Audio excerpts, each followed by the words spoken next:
कराची में बल्दियाती इलेक्शन के नताइज, सियासी जमातों का तहफ़्फ़ुज़ात का इजहार। इलेक्शन कमीशन के जारी करदा नताइज के मुताबिक पीपल्स पार्टी 91 नशिस्तों के साथ पहले नंबर पर, जमात इस्लामी 88 नशिस्तों के साथ दूसरी पोजीशन पर बराजमान है, जबकि PTI 40 नशिस्तों के साथ तीसरी पोजीशन पर मौजूद है।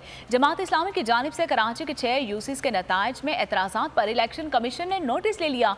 इलेक्शन कमीशन ने केस समाअत के लिए मुकर्रर कर दिया। चीफ इलेक्शन कमिश्नर ने कराची में DRO दफ्तर के बाहर तसादुम और झगड़ों का भी नोटिस ले लिया।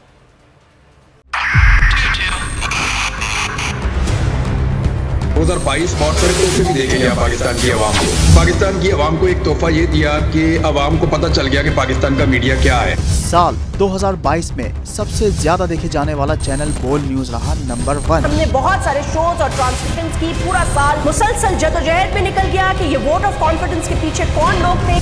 तोड़े रेटिंग के सभी रिकॉर्ड। सोशल मीडिया पर भी सबसे ज्यादा तेजी से 2.4 बिलियन व्यूज का संगे मील अबूर किया। एंकर्स को भी आवाम में सबसे ज्यादा मकबूलियत मिली और सोशल मीडिया पर भी बोल रहा सब पर भारी। सब्सक्राइब करें और बेल दबाएं ताकि कोई खबर रह न जाए।